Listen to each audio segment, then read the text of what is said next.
La noche en que el muerto abrió los ojos, yo tenía las manos dentro de su cuello. No de la forma que estás pensando. Yo no era asesino. Solo era el hombre al que los ricos llamaban cuando necesitaban que un cadáver luciera lo bastante hermoso, como para que nadie hiciera demasiadas preguntas. Me llamo Ariel Soria, 31 años. En los papeles, Beta. En la práctica, un maquillista funerario con demasiados secretos. Un olfato demasiado fino y una mala costumbre de notar cuando un cuerpo no huele a la muerte que dice el expediente. Aquella noche llegó a mi mesa el cadáver más caro que había tocado en años. Valentín Aristegui, heredero alfa de una de las familias más viejas, más limpias y más podridas de la ciudad. El comunicado oficial decía: accidente automovilístico. La prensa decía: tragedia. De tragedia. La madre decía: entierro rápido. Y el cuerpo decía otra cosa, porque los muertos por choque huelen a metal, gasolina, sangre rota y urgencia. Valentín no. Valentín olía a violetas amargas, a sueño químico y a una mentira demasiado elegante. Yo estaba preparándolo para el velorio privado, cerrándole la herida falsa de la sien y acomodándole el cuello de la camisa, cuando sus dedos se movieron una vez. Solo una. Pensé que era descarga nerviosa. Luego abrió los ojos. No gritó. No se incorporó como en las películas baratas. Solo respiró con un dolor brutal. Me agarró de la muñeca con la fuerza húmeda de un hombre que había regresado demasiado pronto de alguna oscuridad, y dijo con la voz más baja, más rota y más peligrosa que he escuchado nunca: si llamas a mi familia antes de sacarme de esta sala, el siguiente cadáver que te traigan va a ser el tuyo. Yo debí apretar el botón de emergencia. Debí avisar al dueño de la funeraria. Debí recordar que los hombres como yo sobreviven obedeciendo bien, oliendo poco, y no contradiciendo a los alfas muertos aunque resuciten sobre la mesa. Pero entonces lo olí otra vez, y reconocí en su sangre el mismo perfume químico que 3 años antes había encontrado en el cuerpo de una muchacha, a la que me obligaron a maquillar como suicida, aunque yo sabía que alguien la había dormido primero. Fue ahí cuando entendí que Valentín Aristegui no era un milagro, era evidencia viva. Y en una ciudad como la nuestra, a veces no hay nada más peligroso que un muerto que todavía respira. Parte 1. La casa funeraria no enterraba cuerpos, enterraba versiones. La casa fúnebre San Telmo se alzaba en una avenida vieja del centro, entre una catedral ennegrecida por la contaminación y un edificio bancario donde los hombres con poder guardaban su dinero para no tener que mirarse a la cara. Por fuera parecía discreta. Mármol oscuro, puertas altas, lirios blancos en las ventanas, una cruz de hierro forjado tan sobria que resultaba obscena. Por dentro era otra cosa. No era solo una funeraria. Era un servicio para familias que no querían decir «murió así». Querían decir «murió en paz, murió con dignidad, murió a tiempo para no arruinar el apellido». Y para eso existían hombres como yo. Yo embalsamaba, reconstruía, maquillaba, perfumaba y corregía. A veces corregía cuerpos destrozados por accidentes. A veces corregía cuchilladas que legalmente debían verse menos emocionales. A veces corregía moretones en cuellos demasiado jóvenes para haber caído por las escaleras. No preguntaba. O mejor dicho, aprendí a no preguntar en voz alta. Mi jefe, don Celso Mirabal, llevaba 30 años administrando la funeraria con la eficiencia suave de los hombres que jamás se ensucian directamente pero viven de la mugre ajena. Sonreía poco. Cobraba mucho. Y tenía una frase favorita: la gente rica no paga por la muerte, Ariel. Paga por el control de la última imagen. Yo fingía que no me asqueaba. Acepté ese trabajo porque el talento no siempre elige su altar. Y porque, cuando eres un omega sin ganas de dejar que el mundo te clasifique como instrumento reproductivo, descubres rápido que los químicos de una funeraria hacen milagros discretos. Formaldehído, chera, fluidos de conservación, neutralizantes de olor. Pasaba tantas horas rodeado de aromas agresivos que nadie se detenía a pensar demasiado en el mío. En San Telmo todos olíamos a cloro, flores y muerte fría. Eso me protegía. No me gustaba llamarlo esconderme. Pero esconderse fue exactamente lo que hice durante años. En los papeles seguía siendo beta. Documentos viejos, expediente limpio, análisis manipulados en una clínica, donde aprendí que si pagas suficiente, la sangre también aprende a mentir. No me arrepentía.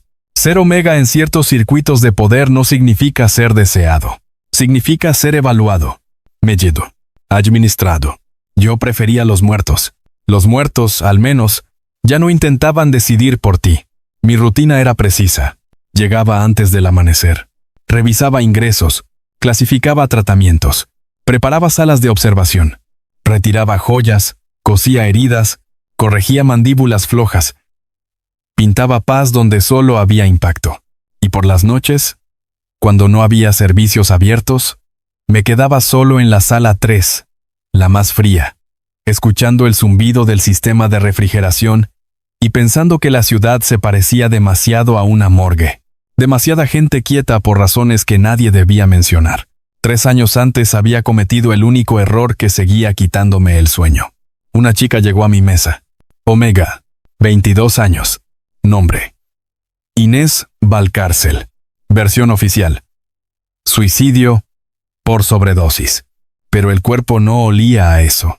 Olía a una sustancia rara.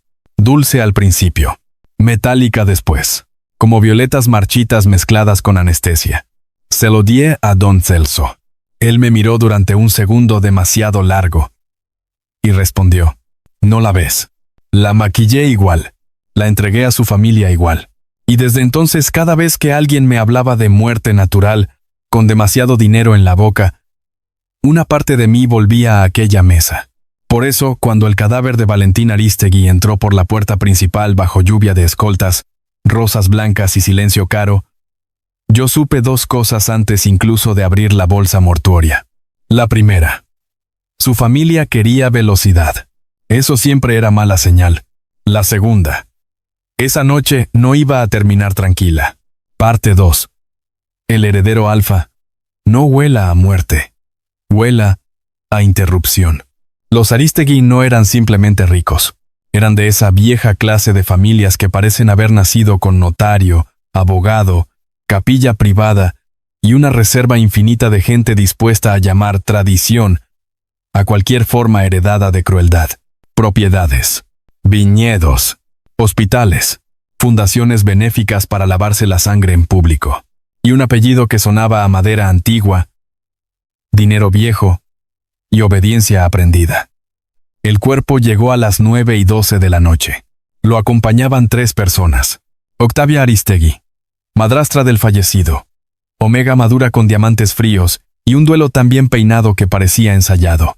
Renzo Arístegui, medio hermano menor, alfa joven, demasiado perfumado, demasiado triste de forma visible, como si todavía no entendiera que el dolor verdadero no se diseña tan rápido. Y Eugenio Varela, abogado familiar, beta seco, arrugado y silencioso, el tipo de hombre que lleva décadas sobreviviendo por no sorprenderse nunca. Servicio cerrado, dijo Octavia, sin mirarme casi. Nada de visitas ajenas al protocolo. El velorio empieza a medianoche. El cuerpo debe estar presentable y el ataúd sellado antes del amanecer. Don Celso sonrió con la sumisión profesional de siempre. Por supuesto, señora. A mí solo me dedicó una mirada lateral. Una de esas miradas que significaban: obedece y no te pongas creativo. Cuando por fin me quedé a solas con el cuerpo en sala 3, abrí la bolsa. Y tuve que apoyarme un segundo en la mesa. Valentín Arístegui era de esa clase de hombres que incluso muertos parecían maleducadamente vivos. 34, quizá 35, rostro fino, nariz recta, boca marcada por una severidad casi elegante, cabello oscuro, húmedo todavía por la lluvia y la sangre lavada, traje negro de lino caro, una herida discreta en la sien izquierda, demasiado limpia para el choque brutal que describía el parte.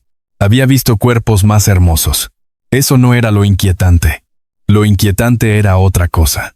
Y el color de la piel, la tensión aún presente en los músculos de la mandíbula, y, sobre todo, el olor. No a accidente, no a sangre súbita, no a muerte cerrándose. Olía a la misma sustancia dulce, falsa, narcótica, que años antes había encontrado en Inés Valcárcel. Me acerqué más.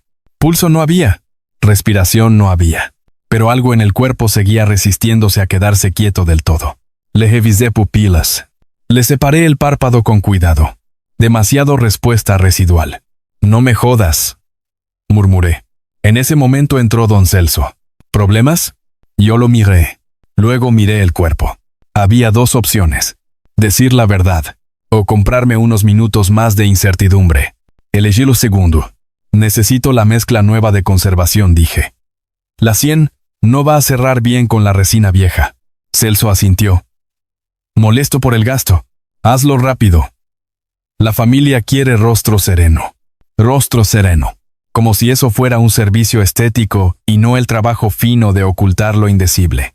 En cuanto se fue, acerqué otra vez la mano al cuello de Valentín. Nada. Entonces empecé la preparación. Limpieza.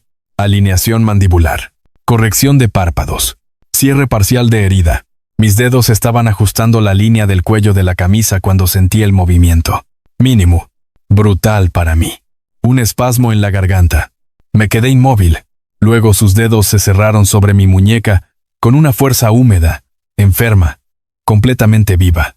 Y abrió los ojos. No de golpe, no en pánico. Como si volver fuera un trabajo desagradable que ya había tenido que hacer antes. Sus pupilas tardaron en enfocarme. Luego lo hicieron demasiado bien. Si gritas, dijo con la voz rota, los dos acabamos en una caja esta noche. Nunca he sido particularmente religioso, pero en ese instante entendí por qué la gente inventó demonios elegantes. Parte 3 no era resurrección. Era una muerte mal terminada. Lo primero que hice fue agarrar el bisturí. No por valiente, por reflejo. Lo segundo fue apuntárselo al cuello. Eso lo hizo sonreír apenas. Una sonrisa mínima. Cruelmente cansada. No tienes pulso de asesino, murmuró. Y tú, tienes muy mal aspecto para andar juzgando profesiones. Seguía sujetándome la muñeca. Lo bastante fuerte para recordarme que, si aquel hombre decidía ponerse realmente violento, yo no tenía muchas opciones. Suéltame, dije. Cuando cierres la puerta interior. Miré la sala. La puerta exterior estaba cerrada. La interior, la que daba al corredor técnico y a la cámara de preparación profunda, seguía abierta a 3 dedos. La cerré. Giré el seguro. Volví hacia él. Valentín había logrado incorporarse unos centímetros sobre la mesa, respirando como si cada inhalación viniera envuelta en vidrio. No deberías estar vivo, solté. Yo también esperaba un plan más sencillo. Le acerqué una linterna a los ojos. Respondían lento. Pero respondían. ¿Qué te dieron? Algo para parecer muerto. Eso ya lo supuse. Entonces, no me hagas repetir obviedades. Me está costando suficiente volver. Lo observé mejor. No había traumatismo mortal. La herida de la 100 era superficial, hecha para vender un accidente. En el cuello tenía un punto de inyección oculto bajo el borde del cabello. Eso me revolvió el estómago. ¿Tu familia? Él cerró los ojos un segundo. Si digo no, los convierto en opción demasiado rápido. No contestar, era contestar. Me aparté un paso. Debo llamar a una ambulancia. Su risa fue seca. Horrible de escuchar en una sala de muertos.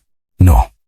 Debes decidir si quieres seguir siendo un maquillista obediente o empezar a preguntarte por qué la mujer que trajo mi cuerpo pidió ataúd sellado antes de confirmar rigor mortis. Punto válido. Odiaba los puntos válidos en hombres medio muertos. Valentín intentó moverse y casi cayó de la mesa. Lo sostuve antes de pensar. Error. Su olor cambió de golpe con el esfuerzo.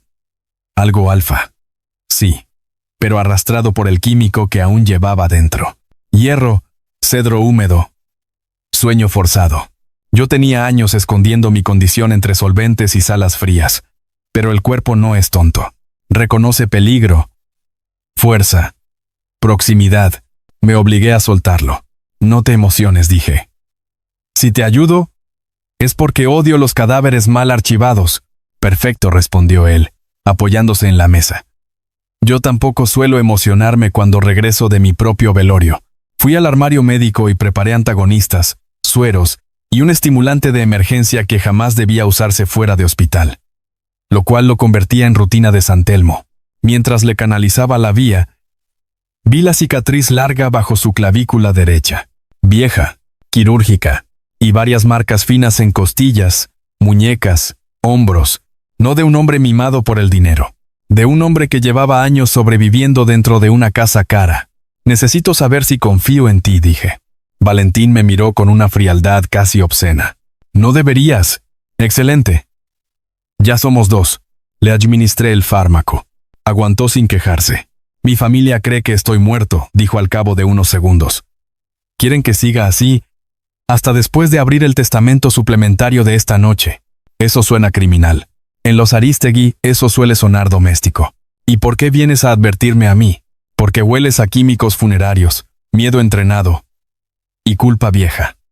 Los hombres con culpa bien curada a veces hacen estupideces útiles. Me quedé inmóvil. No sabes nada de mí. Sé que reconociste el veneno antes de que hablara. Y sé que no llamaste a Celso en los primeros 30 segundos. Maldito. Tenía razón. Yo ya había elegido antes de admitirlo. Parte 4 lo escondí entre los muertos porque era el único lugar donde los vivos no saben mirar. No podía sacarlo por la puerta principal. Afuera seguían los escoltas, la familia, el abogado y 2 periodistas de sociedad esperando imágenes de la tragedia limpia. Tampoco podía dejarlo en sala 3. Don Celso volvería en cualquier momento con su obsesión por los horarios de luto premium. Así que hice lo único que sabía hacer bien. Utilizar la lógica de la funeraria contra quienes la pagaban. Lo escondí en la cámara 2. No la de preparación, la de refrigeración auxiliar. Una sala estrecha, blanca, con 6 gavetas metálicas y un sistema de temperatura modificado que yo había adulterado años antes para guardar productos delicados fuera de inventario. El lugar perfecto para esconder a un falso cadáver y arruinarle la dignidad a cualquier familia aristocrática. No pienso meterme en una gaveta, dijo cuando se lo expliqué. ¡Qué alivio! Porque no cabes sin quedar ridículo. Siéntate ahí y ahorra oxígeno. Lo dejé en una silla plegable entre 2 bandejas vacías y le pasé una manta térmica gris. Ver a un heredero alfa envuelto en manta de morgue tenía algo casi medicinal para mi resentimiento social. ¿Tu madrastra te quiere muerto?, pregunté, mientras acomodaba el suero en un gancho improvisado. Mi madrastra quiere estable el apellido. Mi hermano quiere el control del directorio. El abogado quiere seguir cobrando. Y la ciudad quiere creer que la buena sangre solo se traiciona en novelas malas. ¡Qué familia tan entrañable! Él cerró los ojos un segundo, respirando mejor. Hay un testamento suplementario firmado hace 2 semanas. Si se abre sin mí, Renzo hereda la presidencia del grupo, y Octavia conserva el fideicomiso sanitario. Y eso me importa porque ese fideicomiso financió clínicas privadas y casas de reposo donde se borraron ingresos incómodos. Y porque, si mi memoria no está del todo arruinada, una de las funerarias pagadas por esas clínicas fue San Telmo. Eso me jaló. Celso. No sé cuánto sabe. Pero sabe suficiente para no querer preguntas toxicológicas. Inés Valcárcel volvió a mi cabeza como un golpe seco. La muchacha en la mesa. Y el olor dulce. La orden de no ver. Todo encajando tarde. Siempre tarde. ¿Qué te hicieron exactamente?, pregunté. Valentín abrió los ojos y me sostuvo la mirada. Me invitaron a cenar en la casa familiar para reconciliarnos antes del anuncio del compromiso póstumo con la Fundación Luján. Bebí una copa. Después recuerdo el invernadero. Luego una jeringa. Luego lluvia. Y una voz diciendo: si el cuerpo llega antes de medianoche, no habrá margen para corregir firmas. Y, margen para muerte, compromiso póstumo. Firma. Ataúd sellado. Todo apestaba. No entiendo por qué un hombre en tu posición no simplemente se fue antes. Porque durante años pensé que podía controlar la podredumbre desde dentro. Los ricos siempre creen eso hasta que la familia les pone una aguja en el cuello. Me quedé mirándolo. Había arrogancia en él, sí. No era inocente. Pero tampoco parecía sorprendido de que su mundo oliera a tumba. Don Celso golpeó la puerta exterior en ese momento. Ariel. La familia quiere ver el rostro antes del arreglo floral. Valentín se incorporó de golpe. Yo lo empujé otra vez a la silla. Ni se te ocurra respirar aristocráticamente. Salí, cerrando tras de mí. Celso me esperaba con esa paciencia repugnante de los hombres acostumbrados a controlar subalternos por mirada. ¿Por qué tardas tanto? Porque el heredero más caro de la ciudad no puede salir pareciendo un taxista mal atropellado. Celso no sonrió. Quieren abrir el ataúd en 20 minutos. Pues van a querer otra cosa. La piel necesita fijación. Él me sostuvo la mirada. Ariel, no me hagas repetir instrucciones. Esta familia paga por rapidez, no por arte. Entonces lo olí. No en él, exactamente. En el sobre que llevaba bajo el brazo. Un olor residual. Violetas amargas. El mismo químico. Celso vio mi expresión apenas una fracción de segundo. Demasiado tarde. Ahora yo también sabía que estaba metido hasta el cuello. Parte 5. El muerto y yo teníamos un problema en común. Los dos habíamos tardado demasiado en dejar de obedecer. Volví a la cámara 2 con un nudo en la garganta y una furia que todavía no encontraba forma. Valentín levantó la vista de inmediato. Seausu. Sí, está metido. Sí. Ninguno fingió sorpresa. Eso, mijito. ¿Lo sabías? Lo sospechaba. Qué útil. Gracias. He trabajado mucho en ese talento. Abrí el sobre que había logrado quitarle a Celso con la excusa de preparar papelería de velorio. Dentro había una autorización médica falsa, una certificación de muerte ya firmada y una nota manuscrita. Ataúd cerrado tras visual rápida, sin revisión externa. Traslado a criptas antes de 3. Abajo, la firma de Eugenio Varela. No quieren entierro, dije. Quieren cierre. No. Quieren borrado. Valentín asintió. Había algo insoportable en lo poco que necesitaba explicarse. Como si hubiera pasado años viviendo entre serpientes y ahora solo identificara variedades. Si sobrevivimos esta noche, dijo, necesito llegar al archivo de la casa vieja. ¿La mansión familiar? Sí. En la capilla privada hay un registro de fideicomisos y una copia del testamento original. Si Octavia está moviendo firmas, estará allí. ¿Y luego qué? Sales a la prensa y dices, «Hola, lamento interrumpir mi propio funeral». No. Primero necesito demostrar el intento de homicidio. Después demostrar la red. Si hago lo primero sin lo segundo, me encierran por inestable antes del desayuno. Punto válido otra vez. Yo odiaba los planes que tenían sentido. No soy chofer de resucitados. No. Eres el hombre que reconoció un veneno que yo no sabía nombrar, y el único en este edificio que aún no ha decidido venderme por el precio correcto. Me acerqué demasiado rápido. Quedamos a centímetros. No confundas culpa con lealtad, Valentín. Él no retrocedió. No la confundo. Solo sé reconocer cuando alguien lleva demasiados años mirando muertos porque no soporta otra forma de verdad. La frase me cayó como un golpe. Tal vez porque tenía algo insoportablemente exacto. Me aparté primero. Necesitas ropa distinta. Y yo necesito una razón mejor que tu cara de heredero mal administrado para arruinarme la vida. Valentín se dejó caer de nuevo en la silla. Más cansado. Hace 3 años trajeron aquí a una joven llamada Inés Valcárcel. Se me detuvo el pulso. ¿Cómo sabes ese nombre? Porque trabajaba en la fundación sanitaria de mi padre. Y porque antes de morir me envió un mensaje diciéndome que había encontrado un patrón de pacientes dormidos que después aparecían oficialmente muertos o reubicados. No llegué a verla a tiempo, pero sí vi su expediente desaparecer. Mi garganta cerró. No sabía si golpearlo o exigirle más. Inés no se suicidó, dije. No. Y probablemente no fue la única. Nos sostuvimos la mirada en aquella cámara helada, rodeados de gavetas vacías, como 2 hombres demasiado distintos unidos por el mismo retraso moral. Yo no quería ayudarlo porque fuera noble, ni porque fuera hermoso en esa forma arrogante y herida que solo empeora todo. Quería ayudarlo porque, por primera vez, una puerta llevaba el nombre correcto. Perfecto, dije al fin. Entonces vamos a sabotear tu velorio. Parte 6. Hay pocas cosas más humillantes para una familia rica que tener que mentir sobre su muerto 2 veces en la misma noche. El primer problema era el ataúd. Necesitaban mostrar un cuerpo. Nosotros necesitábamos que ese cuerpo no fuera Valentín. No teníamos tiempo para fabricar un reemplazo perfecto, pero sí para construir una ilusión funeraria suficiente para la clase de mirada que solo quiere confirmar lo que ya decidió creer. Años trabajando con muertos me habían enseñado algo hermoso y despreciable. La mayoría de las despedidas no son actos de amor, son inspecciones rápidas contra el miedo. Saqué del almacén una figura de práctica anatómica, almohadillado, cera de restauración y una cobertura facial parcial. No iba a engañar a un forense sobrio, pero a una familia apurada, una sala en penumbra y un velorio controlado, sí. Dime que no haces esto seguido, murmuró Valentín. Solo cuando necesito devolverle algo de poesía a mi empleo.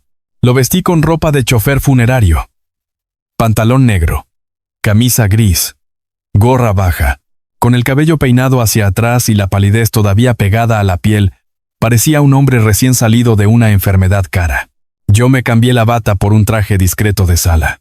A medianoche, mientras el salón principal se llenaba de murmullos perfumados, nosotros bajamos por el corredor de servicio que conectaba San Telmo con el estacionamiento de carrozas. El velorio Arístegui era exactamente la clase de espectáculo que uno imaginaría. Flores traídas por avión, música de cuerdas en vivo, velas eléctricas escondidas para evitar humo real, políticos, empresarios, viudas eficientes, gente lo bastante rica para convertir la tristeza en escenografía. Vi a Octavia de lejos, impecable en negro mate, a Renzo aceptando abrazos con una humildad ensayada, a Eugenio repartiendo instrucciones con voz baja, y a don Celso supervisando todo como si no hubiera un alfa respirando a 10 metros de su coche fúnebre. Nos escurrimos hacia la cochera trasera. Yo tomé las llaves de la carroza 2. Valentín se acomodó en el asiento posterior entre coronas vacías y cajas de lirios. Si esto sale mal, dije mientras arrancaba, voy a culparte incluso después de muerto. Me parece justo. Y deja de hablar con calma. Me irrita. Tu voz tampoco mejora cuando estás nervioso. Saqué el coche a la calle mojada justo cuando el organista empezaba la primera pieza del servicio. Detrás quedaba su propio velorio. Delante, la casa vieja Arístegui, el archivo de la capilla, y una ciudad entera demasiado acostumbrada a creer que el dinero compra no solo silencio, sino también biología. Conducimos sin sirenas, sin luces y sin confianza. A mitad del camino, Valentín habló por primera vez en varios minutos. ¿Sigues fingiendo ser beta por trabajo? La pregunta me tensó entero. ¿Eso te importa ahora? Importa todo lo que pueda ser usado contra ti. La lluvia golpeaba el parabrisas. Aprendí pronto que a los omegas pobres no los desean los hombres correctos. Los clasifican los hombres peligrosos. Prefiero la mentira a la administración. Valentín miró de frente. Yo no administro personas. Tu apellido sí. Silencio. Sí, admitió al cabo. Y tardé demasiado en romper con eso. No respondí. Pero algo en mí dejó de verlo solo como problema aristocrático y empezó a verlo como lo que era en ese instante. Un hombre huyendo de la maquinaria que lo fabricó. Eso no lo volvía inocente. Lo volvía apenas utilizable de una manera nueva. Parte 7. La casa vieja olió a cera, herencia y pecados que nunca necesitaron sótano. La residencia original de los Arístegui estaba al poniente de la ciudad, detrás de un muro cubierto de bugambilias negras y cámaras discretas. No era una mansión moderna, era peor. Una casa heredada, piedra gris, ventanas altas, madera oscura, una capilla privada con vitrales de santos tristes y una cripta familiar enterrada bajo el jardín posterior. El tipo de lugar donde las familias viejas guardan vino, cuadros y secretos con igual devoción. Entramos por la puerta de servicio lateral porque Valentín todavía recordaba códigos y rutinas. ¿Nadie cambió seguridad después de intentar matarte?, murmuré. La gente rica cree que las buenas maneras también sirven de blindaje. Eso explicaba bastante del país. La casa estaba casi vacía. Todo el personal de confianza se hallaba en el velorio. Solo quedaban 2 vigilantes, una cocinera vieja y el jardinero nocturno que probablemente ya estaba dormido en la caseta exterior. Cruzamos el corredor oeste hasta la capilla. Valentín caminaba mejor, aunque seguía pálido de una forma que convertía cada paso en una discusión con el cuerpo. Si te desplomas frente a la Virgen, le dije, piensa en la reputación. Gracias. Ahora me siento más fuerte. La capilla olía a incienso viejo y mármol húmedo. Detrás del altar lateral había un panel escondido. Dentro, un pequeño archivo blindado. No guardaba Biblias, guardaba balances, fideicomisos, seguros, transferencias a clínicas, registros de fundaciones satélite y, en una carpeta roja con el sello de la familia, el testamento suplementario. Valentín lo abrió, Le bastó una lectura rápida para maldecir en voz baja. Es falso. Eso no me impresiona. Usaron mi firma biométrica y una cláusula antigua de incapacidad. Si mi muerte se ratifica antes del amanecer, Renzo obtiene presidencia ejecutiva inmediata para garantizar continuidad sanitaria. Sanitaria. Siempre la palabra elegante para cosas que olían a jaula. Seguí revisando otros archivos. Entonces lo encontré. Una lista de traslados en estado de sueño inducido. Nombre, fechas, centros de derivación, funerarias asociadas. San Telmo aparecía 4 veces. Casa Marea Blanca, Clínica Horizonte Sur, Fundación Valcárcel, Inés. Y más abajo, otro nombre. Lucio Ferrán Alfa heredero menor estado reversible. Valentín, dije. Él se acercó. Lucio era mi primo. Murió hace 6 años en un supuesto infarto. No murió. Me miró. Luego leyó. Y por primera vez desde que lo conocía, el control se le quebró del todo en la cara. No fue un llanto elegante. No fue un arrebato. Fue algo peor. El instante exacto en que un hombre descubre que las sospechas que lo han mantenido funcional durante años eran en realidad una versión demasiado amable de la verdad. Los dormían, murmuró. A los que estorbaban, a los que sabían demasiado, a los que complicaban las líneas de herencia y los enterraban con documentación limpia. Detrás de nosotros sonó una voz femenina. No a todos. Giramos al mismo tiempo. Octavia Arístegui estaba en la entrada de la capilla. Impecable incluso en plena traición, con un arma pequeña en la mano y los ojos más fríos del mundo. No venía sola. Don Celso estaba detrás de ella. Y Renzo un paso más atrás, con esa expresión insoportable de hijo que por fin cree haber sido elegido. ¡Qué cansancio! Valentín, dijo Octavia. Siempre tan difícil de morir correctamente. Parte 8. La madre que no lo parió estaba dispuesta a enterrarlo 2 veces para no perder una sola firma. Todo gran poder termina pareciéndose a una familia discutiendo quién hereda la vajilla con mejores cuchillos. Octavia sostuvo el arma con una elegancia ofensiva. Entreguen los documentos y quizá pueda convencerme de que el maquillista viva lo suficiente para olvidar esta noche. Yo solté una risa breve. Señora, con el respeto que no le tengo. Si algo define mi carrera, es precisamente la mala costumbre de no olvidar. Don Celso chasqueó la lengua. Ariel, no conviertas esto en un drama de clase. Nadie quería tocarte a ti. ¡Qué alivio! Solo me pagaron durante años para maquillar sus errores. Renzo dio un paso adelante. Valentín, por favor. Esto todavía puede resolverse. Estabas agotado. Inestable. La Junta jamás te habría dejado seguir manejando el grupo después del escándalo de las clínicas. Valentín lo miró como se mira una mancha vieja en un mantel caro. No me drogaste por el grupo. Me drogaste porque te aterraba vivir 5 minutos sin pedir permiso a mamá. La bofetada verbal le dolió más de lo que yo esperaba. Renzo cambió de color. Octavia levantó el arma un poco más. Basta. Dame los archivos. Valentín dio medio paso hacia adelante. Yo noté la tensión en su espalda, la respiración irregular, el cansancio que seguía comiéndole la sangre aunque fingiera firmeza. No dijo simplemente. Octavia sonrió, triste de una forma monstruosa. Tu padre siempre confundió dureza con capacidad. Yo solo corregí la línea familiar antes de que arruinaras 20 años de trabajo por culpa, compasión o alguna otra debilidad heredada de tu madre. Aquello lo golpeó. Lo vi en los ojos. No con melodrama. Con una rabia demasiado antigua para seguir llamándose sorpresa. Entonces don Celso habló. Entré en esto para proteger la funeraria. Las familias importantes necesitan discreción, Ariel. Tú entiendes eso. Siempre lo entendiste. Where? Lo miré largo. No. Lo que entendí fue miedo. Y tú lo cobrabas por paquete premium. Octavia se cansó del discurso. Renzo. Quítales los archivos. Se movió. Yo fui más rápido de lo que él esperaba. Le aventé el candelabro lateral a la cara. No soy peleador. Pero años moviendo cuerpos pesados enseñan palancas útiles. Renzo se cubrió. El arma de Octavia titubeó un segundo. Suficiente. Valentín la desvió hacia el vitral. El disparo reventó a un santo por la mitad. El estruendo llenó la capilla. Después todo se volvió feo. Celso intentó sujetarme por detrás. Le estampé la caja de donativos en la boca. Renzo embistió a Valentín.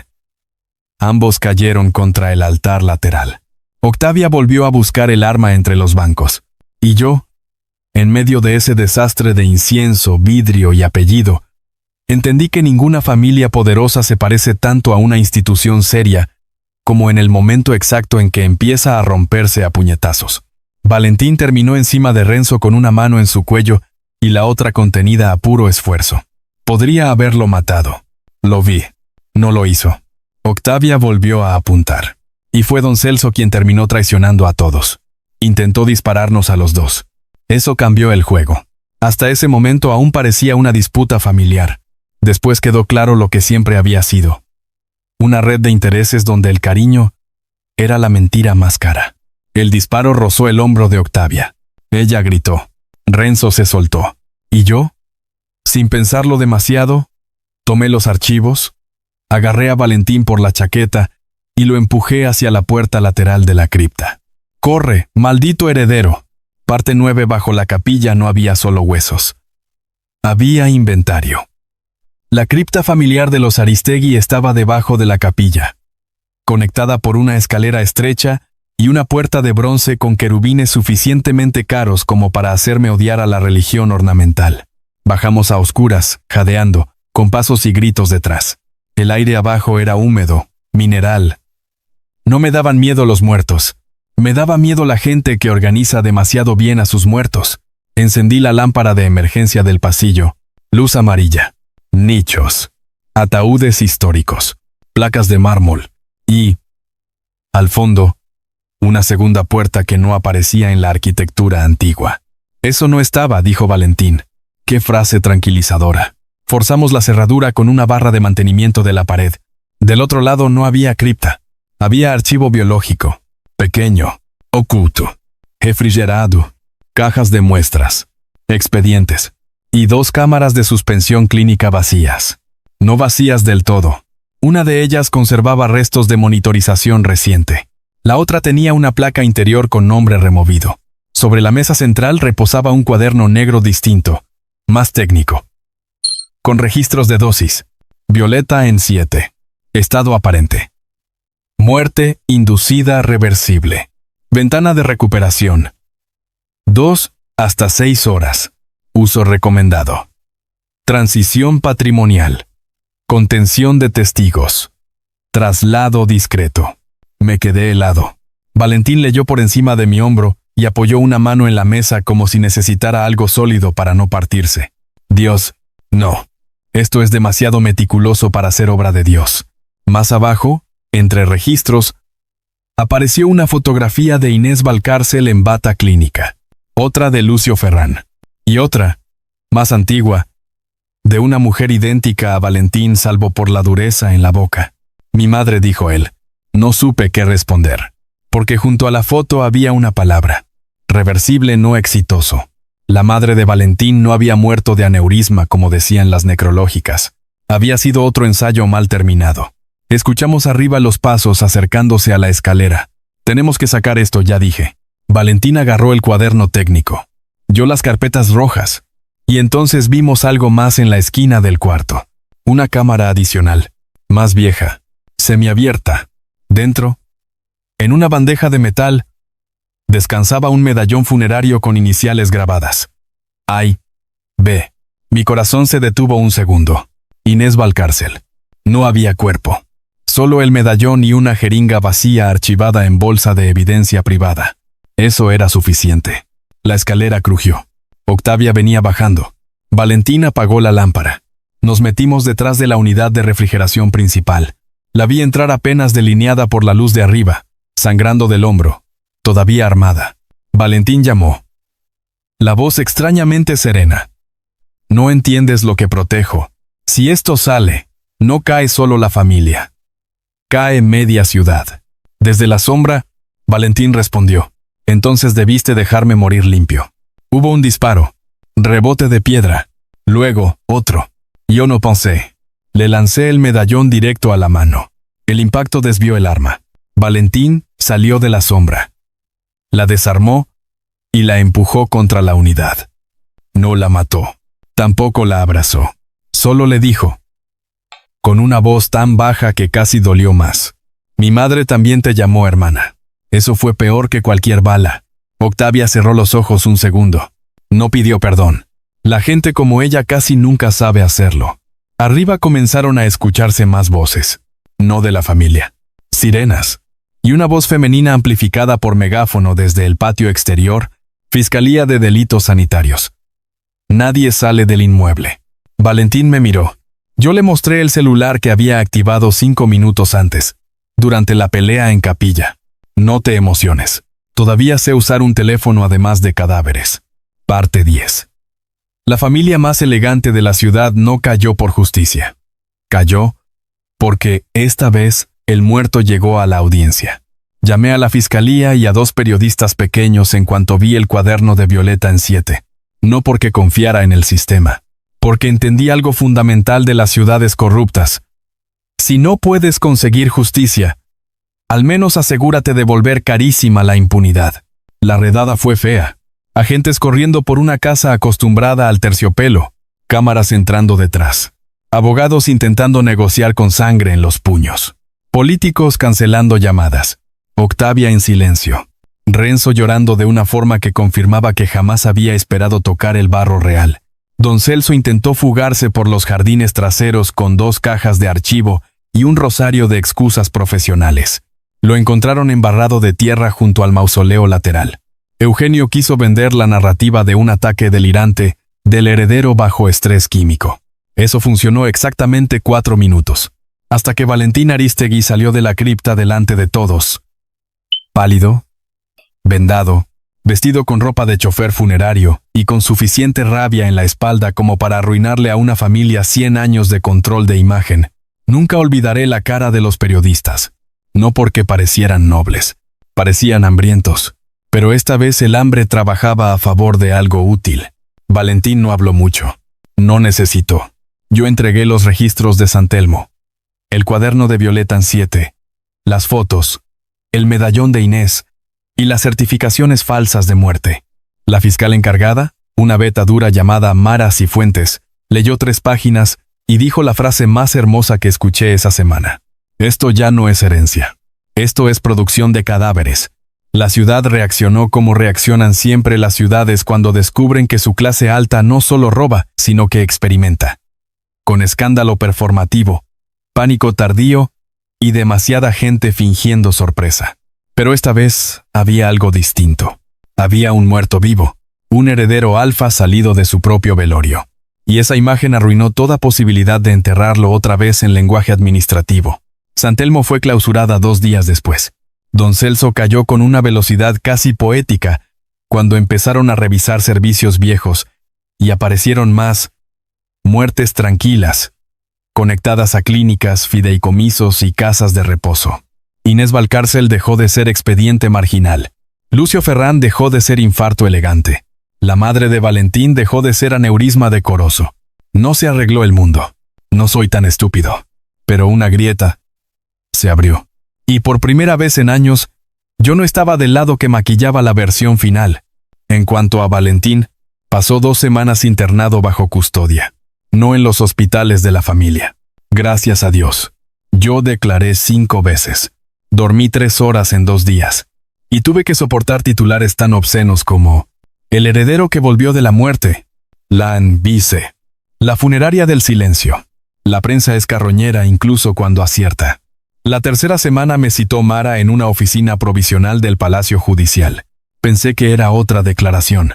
Era Valentín, sentado en la silla de visitas, vivo de una forma ya menos ofensivamente pálida, con traje oscuro, cuello abierto, y esa expresión suya de hombre criado para no pedir nada sin convertirlo en acto de poder. Se puso de pie cuando entré. Eso ha sido una mala idea legal, dije. Probablemente. Qué bien que sigues coherente. Mara salió y nos dejó solos unos minutos. Silencio. No incómodo. Peligroso. Cerraron San Telmo, dijo él. Sí. ¿Y ahora? Ahora intento descubrir cómo se vive sin lavar muertos ajenos. Tú, Jimmy. Se supone que tú eres el especialista en volver de entierros. Valentín casi sonrió. Casi. No te di las gracias. Lo miré fijo. No. pero sí me arruinaste la vida con una eficiencia admirable. Él bajó la vista un segundo. Luego volvió a levantarla. Te la arruiné menos de lo que la funeraria ya lo había hecho. Y más de lo que merecías. Punto justo. Otra vez. Yo respiré hondo. ¿Qué quieres, Valentín? Su respuesta tardó lo suficiente para volverse honesta. Quiero saber si cuando esto deje de parecer una alianza de catástrofe, todavía me vas a mirar igual. La pregunta me irritó por buena. Depende. ¿De qué? De si aprendes a entrar a una habitación sin parecer que vienes a heredarla. Eso sí le arrancó una sonrisa pequeña, torcida, humana, y por primera vez desde la mesa de metal, dejó de parecerme un cadáver caro o una prueba judicial con apellido. Parecía solo lo que era debajo de toda aquella arquitectura social. Un hombre que había sobrevivido a su propia familia, y que todavía no sabía si eso contaba como segunda vida, o como deuda pendiente. Epílogo no era amor limpio. Era dejar de parecer muerto cuando todavía te queda mucha rabia. Si alguien quisiera contar esta historia mal, diría que un maquillista funerario salvó al heredero alfa de una familia perversa, y juntos expusieron una conspiración sanitaria mientras se enamoraban entre ataúdes, capillas y criptas. Suena elegante, gótico, vendible. Y, como casi todas las versiones elegantes, suena demasiado simple. La verdad fue más fea. Yo no ayudé a Valentín porque confiara en los ricos arrepentidos. Lo ayudé porque olía a la misma mentira que yo había permitido pasar años antes. Él no me eligió porque fuera noble. Me eligió porque supo reconocer en mí esa mezcla venenosa de culpa, precisión y hambre de verdad que solo tienen los hombres que han pasado demasiado tiempo obedeciendo donde no debían. No fue un rescate limpio. Fue una coincidencia brutal entre dos personas que ya estaban cansadas de parecer funcionales dentro de estructuras podridas. Santelmo ya no existe. En su lugar, meses después, abrió un pequeño laboratorio forense independiente bajo supervisión judicial, con menos mármol, menos mentiras y bastante más luz fría de la que cualquier familia rica encontraría halagadora. Yo trabajo allí. No maquillo paz. Documento violencia. A veces todavía huelo violetas amargas en sueños. A veces despierto con la boca seca, pensando en Inés, en la madre de Valentín, en todos los cuerpos que llegaron demasiado tarde para hablar.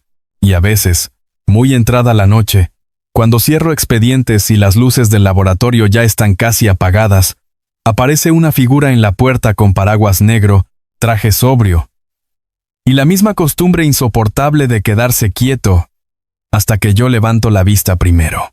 Nunca trae flores, gracias a Dios. Sería imperdonable después de todo lo que sé sobre funerales. A veces trae café, a veces archivos nuevos sobre fundaciones viejas, a veces solo una pregunta imposible de responder sin arruinarlo todo un poco más. La última vez que vino, apoyó sobre mi mesa una caja pequeña. Dentro estaba el bisturí que casi le puse en el cuello aquella primera noche. Restaurado, pulido y guardado en terciopelo negro como si no hubiera sido instrumento de pánico sino reliquia de mal gusto. Lo miré. Luego lo miré a él. Tienes una idea obscena de lo romántico, le dije. Valentín se quitó los guantes lentamente. No, era romanticismo. Era evidencia de que desde el principio tuviste mejor pulso que yo juicio. Lo odié por la eficacia de esa frase. Y por el hecho aún más molesto de que no sonaba ensayada. No respondí enseguida. Tengo dignidad. Y cierta lealtad profesional al resentimiento. Pero sí guardé el bisturí en el cajón de arriba. Porque al final algunas historias no empiezan cuando alguien te besa, ni cuando alguien te promete un futuro limpio. Empiezan cuando un hombre al que dabas por muerto abre los ojos en tu mesa, te devuelve una culpa vieja convertida en prueba, y entre toda la cera, la sangre, la herencia, y los nombres que querían enterrarse contigo, consigue que por primera vez en años, dejes de vivir como si también te hubieran maquillado a ti, para que parecieras tranquilo.